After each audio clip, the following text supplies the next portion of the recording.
आदित्य हृदय स्तोत्र। ततो युद्धपरिश्रान्तं समरे चिन्तया स्थितं रावणं चाग्रतो दृष्ट्वा युद्धाय समुपस्थितं दैवतैश्च समागम्य द्रष्टुमभ्यागतोरणम् उपगम्याब्रवीद्रामम् अगस्त्यो भगवांस्तदा राम राम महाबाहो शृणु गुह्यं सनातनं येन सर्वा नरीन्वत्स समरे विजयिष्यसे आदित्यहृदयं पुण्यं सर्वशत्रुविनाशनं जयावहं जपन्नित्यम् अक्षयं परमं शिवम् सर्वमङ्गलमाङ्गल्यं सर्वपापप्रणाशनं चिन्ताशोकप्रशमनम् आयुर्वर्धनमुत्तमं रश्मिमन्तं समुद्यन्तं देवासुरनमस्कृतं पूजयस्व विवस्वन्तं भास्करं भुवनेश्वरं सर्वदेवात्मको हेश तेजस्वी रश्मिभावनः एष देवासुरगणाल् लोकान् पाति गभस्तिभिः एष ब्रह्मा च विष्णुश्च शिवस्कन्दः प्रजापतिः महेन्द्रो धनदः कालो यमः सोमो ह्यपाम्पतिः पितरो वसवः साध्या अश्विनौ मरुतो मनुः वायुर्वह्निः प्रजाः प्राण ऋतुकर्ता प्रभाकरः आदित्यः सविता सूर्यः खगः पूषा गभस्तिमान् सुवर्णसदृशो भानुर्हिरण्यरेता दिवाकरः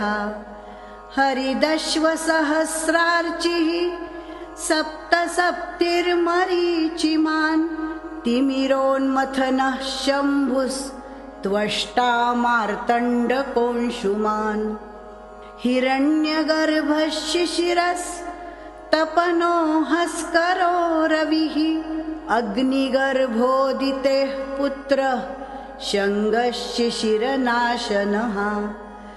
व्योमनाथस्तमो भेदी ऋग्यजुस्सामपारगः घनवृष्टिरपां मित्रो विन्ध्यवीथिप्लवङ्गमः आतपी मण्डली मृत्युः पिङ्गलः सर्वतापनः कविर्विश्वो महातेजा रक्तः सर्वभवोद्भवः नक्षत्रग्रहताराणाम् अधिपो विश्वभावनः तेजसामपि तेजस्वी द्वादशात्मन् नमोऽस्तु ते नमः पूर्वाय गिरये पश्चिमायाद्रये नमः ज्योतिर्गणानां पतये दिनाधिपतये नमः जयाय जयभद्राय हर्यश्वाय नमो नमः नमो नमः सहस्रांशो आदित्याय नमो नमः नमः उग्राय वीराय सारंगाय नमो नमः नमः पद्मप्रबोधाय प्रचण्डाय नमोऽस्तु ते ब्रह्मेशानाच्युतेशाय सूरायादित्यवर्चसे भास्वते सर्वभक्षाय रौद्राय वपुषे नमः तमोघ्नाय हिमघ्नाय शत्रुघ्नायामितात्मने कृतघ्नघ्नाय देवाय ज्योतिषां पतये नमः तप्तचामीकराभाय हरये विश्वकर्मणे नमस्तमोभिनिघ्नाय रुचये लोकसाक्षिणे नाशयत्येष वैभूतं तमेव सृजति प्रभुः पायत्येष तपत्येष वर्षत्येष गभस्तिभिः एष सुप्तेषु जागर्ति भूतेषु परिनिष्ठितः एष चैवाग्निहोत्रञ्च फलञ्चैवाग्निहोत्रिणाम् देवाश्च क्रतवश्चैव क्रतूनां फलमेव च यानि कृत्यानि लोकेषु सर्वेषु परमप्रभुः एनमापत्सु कृच्छ्रेषु कान्तारेषु भयेषु च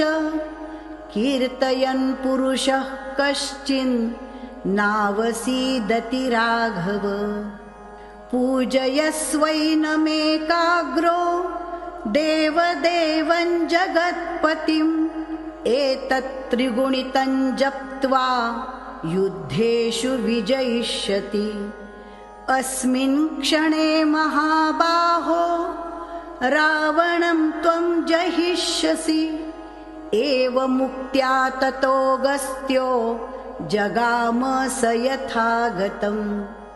एतच्छ्रुत्वा महातेजा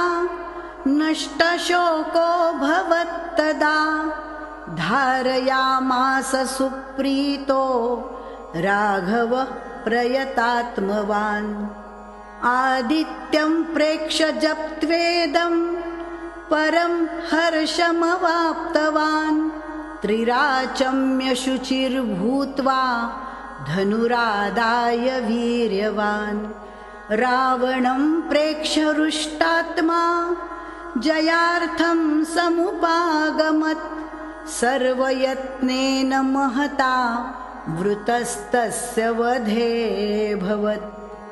अथर्ववीरवदन्निरीक्ष्य रामं मुदितमनः परमं प्रहृष्यमाणः निशिचरपतिसंक्षयं विदित्वा सुरगणमध्यगतो